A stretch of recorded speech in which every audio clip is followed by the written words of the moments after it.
మీరు ఇంజనీరింగ్ చేశారా? జాబ్స్ కోసం సెర్చ్ చేస్తున్నారా? 3600 మందికి పైగా స్టూడెంట్స్ కి జాబ్స్ వచ్చేలా చేసిన కోడ్ జ్ఞాన్ 100 డేస్ సాఫ్ట్వేర్ కోర్సులో జాయిన్ అవ్వండి. మీ కెరియర్ ని బిల్డ్ చేసుకోండి.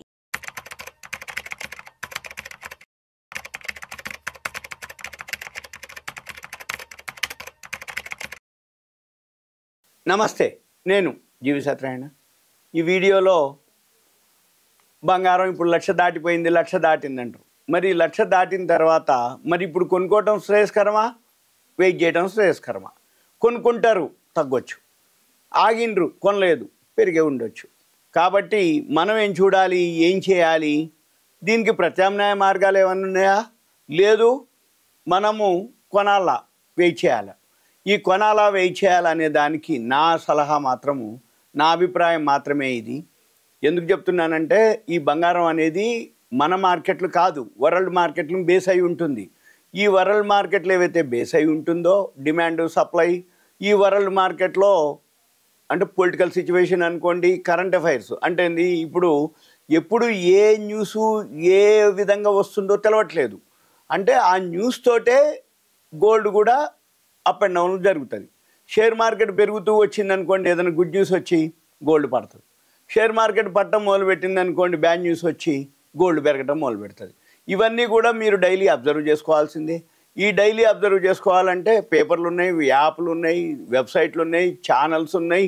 దానికి సంబంధించిన లేటెస్ట్ ఇన్ఫర్మేషన్ సంబంధించి మనం ప్రతి వీడియోలో చెప్తున్నాం. గోల్డ్కి సంబంధించి ఇన్వెస్టింగ్.comలో లైవ్ రేట్స్ వస్తాయి. LBMA వెబ్సైట్ ఉంటుంది, దాంట్లో లైవ్ గోల్డ్ ప్రైసు ఫిక్స్ చేసింది ఏదైతే ఉందో అది తెలుస్తుంది. అయితే ఇప్పుడు 1,00,000 దాటింది, మరి ఎక్కడ కొనాలి, ఎప్పుడు కొనాలి, ఎంత కొనాలి అంటే, ఉదాహరణకి పెళ్ళిళ్ళు ఉన్నాయి అనుకోండి, ఇక తప్పదు. మనము ఎప్పుడైనా కానీ ప్రీ ప్లాన్ ఉండాలి. ఒకవేళ పెళ్ళి కుదిరి ఉండి కొనాలి అంటే తప్పదు. బేసిక్ ఏవైతే మంగళసూత్రాలు ఏవైతే బేసిక్ ఉంటాయో అవి కొనుక్కోవాలి.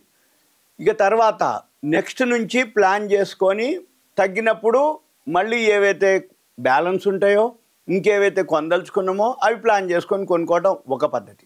ఇక రెండో పద్ధతి, పెళ్ళి ఇంకా టైం ఉందనుకోండి, ఇప్పటి నుంచి డైలీ అవగాహన ఏర్పరచుకోవాలి గోల్డ్ మీద.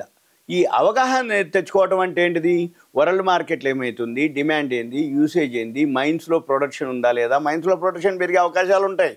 తర్వాత ఇప్పుడు ఈ నిల్వలు ఏవైతే ఉన్నాయో, ఈ నిల్వలు అన్ని దేశాలు జమ చేస్తున్నాయి. ఎక్కడో ఒక దగ్గర ఏదో ఒక దేశం మళ్ళీ ఆ నిల్వల్ని డంప్ చేస్తాయి మార్కెట్లోకి. ఎందుకంటే ఆల్ టైమ్ హైకి పోయినాక మనమే కాదు, దేశాలు జమ చేసి ఉన్నటువంటి గోల్డ్ని వాళ్ళు కూడా అమ్మి క్యాష్ చేసుకోవాలని అనుకుంటారు. ఇప్పుడు ఉదాహరణకి ఎప్పుడైనా కానీ, ఇప్పుడు హైదరాబాద్ రియల్ ఎస్టేట్ అన్నారు, 2 నెలలు అయింది. ఏది రియల్ ఎస్టేట్ డౌన్ అంటారు. అంటే అంతకుముందు ప్రతిరోజు రియల్ ఎస్టేట్ గురించే మాట్లాడేది టీవీలు, ఛానళ్ళు, పేపర్లు. ఇక హైదరాబాద్లో కొనలేము, జాగ్ కొనలేము, ఫ్లాట్ కొనలేము, ఇల్లు కొనలేము, విల్లా కొనలేము అనేది. ఇప్పుడు ఏమైంది, 2 ఏళ్ళు అయింది, కొనేవాడే లేడు. అంటే డిమాండ్ లేదు అని అర్థం. అంటే సప్లై ఎక్కువ ఉంది, ప్రొడక్షన్ ఎక్కువ ఉంది, యూసేజ్ తక్కువ ఉంది. అప్పుడు రేట్లు పడిపోతాయి. సేమ్ ఇప్పుడు గోల్డ్ విషయం మీద పేపర్లు, టీవీలు, ఛానళ్ళు, మ్యాగజైన్స్, ఫంక్షన్స్, ఎవరు ఎక్కడికి పోయినా మాట్లాడేది ఫస్ట్ గోల్డే. 1,00,000 దాటిపోయిందట కదా, 1,00,000 దాటిపోయింది కదా, 1,00,000 దాటింది కదా, మనం కొనాలన్నా, అనవసరంగా మిస్ అయిపోయినవి, కొనుక్కుంటే ఈరోజు నాకు అంటే మ్యారేజెస్ అనుకోండి, లేకపోతే ఇప్పుడు కొడుకు ఉండనుకోండి కోడలికి ఇవ్వాలి, అమ్మాయి ఉందనుకోండి అమ్మాయి పెళ్ళికి ఇవ్వాలి. అరే అనవసరంగా కొంటే పోయేది, మనం ఊటినే ఏదో డిపాజిట్ చేసినాం, దాంట్లో ఏమి రాలేదు, కానీ గోల్డ్ బాగా పెరిగిపోయింది. ఇప్పుడు అదే పైసలతోటి గోల్డ్ కొనాలంటే ఎక్కువ రేటు పెట్టి కొనాల్సి వస్తుంది. 1,00,000 రూపాయలు అయిపోయింది, 1,00,000 రూపాయలు దాటిపోయింది, మనం కొనవలసిన బంగారం చాలా తక్కువ వస్తుంది. ఇవన్నీ ఉంటాయి అన్నమాట. అయితే ఇప్పుడు ఏం చేయాలి డెసిషన్? అయితే ఏదైతే అవసరం ఉందో అంతవరకే కొనుక్కోండి, మళ్ళీ ఎప్పుడో ఒకసారి తగ్గుద్ది. చాలామందికి ఎలా ఉంటుంది అంటే, తగ్గినప్పుడు ఏమనిపిస్తుంది తెలుసా, ఇంకా తగ్గుద్దిలే ఇప్పుడేం కొనాలిలే అంటారు. పెరిగినప్పుడు అప్పుడు తొందరపడతారు, ఇక అబ్బో ఇక వెనక్కి రాదు ఇక అని, ఇక బాగా హైలో వెళ్ళినాక అప్పుడు కొనడం మొదలు పెడతారు. ఎప్పుడైనా ఎవరైనా అంటే ఏంటంటే, తగ్గినప్పుడు ఎవరన్నా అంటే అబ్జర్వ్ కనుక చేస్తూ ఉండి మీరు కనుక అవగాహన ఏర్పరచుకుంటే ఓకే, ఇక ఇంతవరకు వచ్చింది. అయితే దీనికి టెక్నికల్ ఉంటాయి, గ్రాఫ్లు ఉంటాయి కొన్ని. అంటే బాటంకి వచ్చినాక మళ్ళీ ఎక్కడి నుంచి సపోర్ట్ తీసుకుంది, అంటే పెరగడానికి రెడీగా ఉందో చూసుకొని అక్కడ మనం కొనుక్కోవాల్సిన అవసరం ఉంటుంది. అయితే ఇప్పుడు 1,00,000 దాటింది కాబట్టి ఇప్పుడు జనరల్గా ఏంటంటే ఈ మధ్య కాలంలోనే ఫాస్ట్గా పెరిగింది. అంతకుముందు అంత లేదు. ట్రంప్ కంటే ఎలక్షన్స్ అమెరికా కంటే కూడా మామూలుగానే ఉంది. మామూలుగా అంటే పెరుగుతూ వచ్చింది. మార్కెట్లో ఇన్ఫ్లేషన్ అనుకోండి, ఇక ద్రవ్యోల్బణం అనుకోండి, రూపాయి విలువ పడిపోవటం అనుకోండి, డాలర్ షేర్ మార్కెట్ బాగుంది కాబట్టి అప్పటి వరకు కొంచెం బాగానే ఉంది. ఈ మధ్యకాలంలో ఫాస్ట్గా ఎప్పుడైతే అమెరికా ఎలక్షన్స్ అయిపోయినాయో, ట్రంప్ రావడం జరిగిందో, ట్రంప్ వచ్చిన తర్వాత ఆయన సుంకాలు టారిఫ్లు అంటామో, దాంతో మార్కెట్లో వెమ్మటి అస్థిరత ఏర్పడటం, దాంతో ఫాస్ట్గా ఈ మధ్యకాలం ఇంకా ఫాస్ట్గా డాలర్లు రోజు 80-100 పెరగటం మొదలుపెట్టింది. ఏ రోజుకి ఆ రోజు ఆల్ టైం హైక్ పోవటం జరిగింది. ఇప్పుడు 1,00,000 దాటిపోయింది. ఇంకా 1,10,000 కూడా అంటారు. పెరిగేటప్పుడు 1,00,000 అంటారు, 1,00,000 దాటింది కాబట్టి 1,10,000 అంటారు. 1,10,000 కనుక రీచ్ అయితే 1,20,000 కూడా అంటారు. కాకపోతే మనం ఏంటిది, దాని మీద కొంచెం అవగాహన ఏర్పరచుకుంటే అది ఎప్పుడు పెరుగుతుంది, ఎందుకు పెరుగుతుంది, ఎందుకు తగ్గుతుంది, ఎక్కడ కొనాలి, ఎక్కడ మనము కొనుక్కోవడానికి రెడీగా ఉండాలి, ఈ లోపల ఫండ్స్ మనం అరేంజ్ చేసి పెట్టుకోవాలి, ఇవన్నీ చూసుకోవాలి. అయితే ఈ మధ్య కాలంలో పసిడి పెరగడానికి చాలా కారణాలు. ఒకటేంది, ఈ ట్రంప్ ఒకటి. అయితే ట్రంప్ కంటే ముందు రష్యా ఉక్రెయిన్ వారు. ఈ ట్రంప్ వచ్చిన తర్వాత ఇదే న్యూస్, ఇక వేరే పెద్దగా ఏం న్యూస్ లేవు. దీంతో గోల్డ్కి బాగా పెరగటం.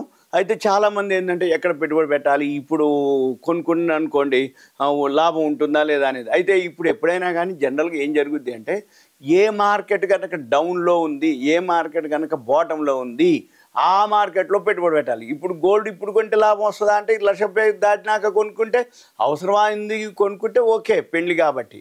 ఇంకా వేరే విధంగా ఇన్వెస్ట్మెంట్ కంటే కొంచెం డౌటే. ఎందుకంటే మరి దీని మీద రిటర్న్స్ రావాలి. అంతకుముందు కొనుక్కున్న వాళ్ళకి వచ్చిన బెనిఫిట్కు దీనికి చాలా తేడా ఉంటుంది.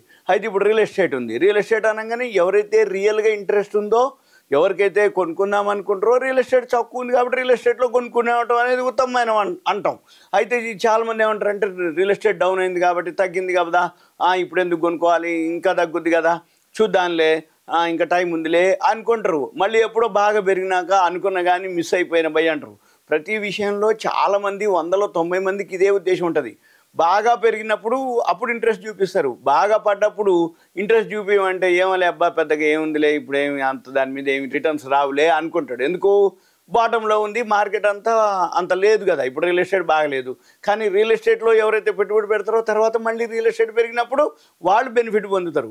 గోల్డ్ కూడా అంతే, పడ్డప్పుడు ఇన్నేళ్ళ నుంచి పెరిగింది లేదు, నా పెళ్ళప్పుడు ఇంత ఉంది, 10 ఏళ్ల కింద ఇంత ఉంది, మా అమ్మాయి పుట్టినప్పుడు ఇంత ఉంది, మా అబ్బాయి పుట్టినప్పుడు ఇంత ఉంది, ఇలా చెప్పుకొస్తారు తప్ప ఇన్వెస్ట్మెంట్ చేయడానికి ఎక్కడికక్కడికి ఆ రేటే ఎక్కువ రేట్ అనుకుంటారు ఆ టైంలో. అయితే వీటికంటే కూడా మామూలుగా ఏంటంటే గోల్డ్ ఈటీఎఫ్లు ఉంటాయి. ఇప్పుడు అడ్వాన్స్ అయిపోయింది మార్కెట్ మొత్తం. ఫిజికల్ గోల్డే కొనక్కర్లే, 1,00,000 పెట్టి తులం కొనక్కర్లే. మీ దగ్గర 7,000, 8,000 అంటే గ్రాము ఈ కొనుక్కోవచ్చు. అంటే 24 క్యారెట్స్ ఆన్లైన్లో చాలా ఉన్నాయి వెబ్సైట్లు. ఇప్పుడు ఆ వెబ్సైట్లు చాలా వాటిల్లో మీరు అబ్జర్వ్ చేయొచ్చు. ఇంకా మీకు క్రెడిట్ కార్డు మీద కొనుక్కుంటే క్రెడిట్ కార్డు మీద టైం ఉంటుంది, తర్వాత క్రెడిట్ కార్డు మెచ్యూరిటీ అది పేమెంట్ టైం వచ్చేటప్పటికి అమ్మేసి కూడా మీరు చేయొచ్చు. అంటే కొంచెం రిస్క్ ఉంటుంది అనుకోండి, అది అలవాటు పడాలి, తెలవాలి. ఆ రిస్క్ని బట్టి లోలో ఉన్నప్పుడు, బాటంలో ఉన్నప్పుడు కొనాలి. క్రెడిట్ కార్డు డేటు టైం చూసుకోవాలి, ఎంటర్ అవ్వాలి. మళ్ళీ క్రెడిట్ కార్డు పేమెంట్ వచ్చే టైంకి మనం చూసుకొని మార్జిన్ చూసుకొని ఎంతో కొంత మళ్ళీ మన కాడ ఫండ్స్ ఉండాలి. అంతే తప్ప మొత్తం క్రెడిట్ కార్డు మీదనే ఆధారపడకూడదు. ఇకపోతే ఈ గోల్డ్ ఈటీఎఫ్లు ఉన్నాయి, గోల్డ్ ఈటీఎఫ్లు, సిల్వర్ ఈటీఎఫ్లు. అవి చాలా బెస్ట్ మెథడ్. చిన్న అమౌంట్లు బిలో 100 రూపీస్లోనే ఉంటాయి. అవి మీరు కొనుక్కోదలుచుకుంటే బిలో 100 రూపాయలు ఉన్నా కానీ, మీకు ఎప్పుడు 100 రూపాయలు ఉన్నా కానీ ఒక ఈటీఎఫ్లు కొనుక్కోవచ్చు. గోల్డ్ ఉన్నాయి, సిల్వర్ ఈటీఎఫ్లు ఉన్నాయి. అయితే సావరిన్ గోల్డ్ బాండ్స్ వచ్చేది ఇప్పుడు లేవు, గవర్నమెంట్ ఇష్యూ చేయట్లేదు. కానీ సెకండరీ మార్కెట్లో సావరిన్ గోల్డ్ బాండ్లు దొరుకుతాయి. అంటే అంతకుముందు ఎవరైతే సావరిన్ గోల్డ్ బాండ్లు అప్లై చేశారో వాళ్ళు అమ్ముతూ ఉంటారు, మనం కావాలంటే కొనుక్కోవచ్చు. ఆ అది కూడా మార్కెట్ రేట్తో పాటుగా అటు ఇటుగానే ఉంటుంది. కాకపోతే డిమ్యాట్లో ఉంటుంది, ఫిజికల్గా ఉండవు. కావాలి అనుకుంటే మళ్ళీ మనము రేటు పెరిగినాక అమ్మేసి ఆ అమౌంట్ తోటి మళ్ళీ ఫిజికల్ కావాలంటే చేసుకోవచ్చు. లేదు అనుకుంటే ఇక ఇప్పుడు ఇన్వెస్ట్మెంట్ అనేటప్పటికీ ఒక గోల్డే అనేది అవసరం లేదు. షేర్ మార్కెట్ ఉన్నాయి, మ్యూచువల్ ఫండ్స్ ఉన్నాయి, ఈటీఎఫ్లు ఉన్నాయి, వీటితో పాటు ఫిక్స్డ్ డిపాజిట్స్ ఉన్నాయి, బాండ్స్ ఉంటాయి. వీటితో పాటు మళ్ళీ ఇప్పుడు డిజిటల్ గోల్డ్ కూడా వచ్చింది. డిజిటల్ గోల్డ్ అంటే ఏంటిది, ఎంఎంటీసీ కానీ, పిఐఎంసీ కానీ, ఆగ్మౌంట్ కానీ, ఇవి ప్లాట్ఫామ్లు ఉన్నాయి. అవన్నీ కూడా 24 క్యారెట్స్ గోల్డ్ని మనం డిజిటల్గా కూడా కొనుక్కోవచ్చు. అక్కడ ఏంటిది, ఏదైతే గోల్డ్ ఉందో గోల్డ్ వెయిట్ ప్రైస్ అన్నమాట. తర్వాత దాన్ని మనం కావాలి అనుకుంటే గోల్డ్గా ఫిజికల్గా మార్చుకోవచ్చు, లేదు రిడీమ్ కూడా చేసుకోవచ్చు, మనం లేదు అంటే అమ్ముకోవచ్చు కూడా. అంటే ఫిజికల్ గోల్డ్ చేసుకోవచ్చు, రిడీమ్ చేసుకోవచ్చు, రేటు పెరిగితే మనము ఎగ్జిట్ కూడా కావచ్చు.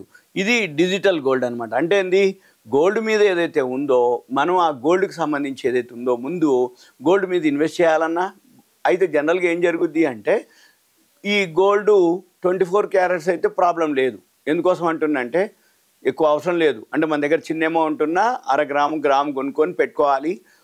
కొంచెం మొత్తం అంటే ఏంది, సపోజు ఏదైతే ఆర్నమెంట్స్ చేయించుకుందామని అనుకుంటామో ఆర్నమెంట్స్ చేయించుకునే టైంకి ఈ 24 క్యారెట్స్ గోల్డ్ కాయిన్స్ ఏవైతే ఇచ్చేస్తామో ఏ షాప్లో ఇచ్చినా ఎనీ జ్యువెలరీ షాప్లో ఇచ్చేసి ఓన్లీ వేస్టేజ్ని తీసుకొని వాళ్ళు 916 KDM 22 క్యారెట్స్ గోల్డ్ ఆర్నమెంట్స్ మనకిస్తారు. అయితే అప్పుడు ప్రైస్తో పని లేదు.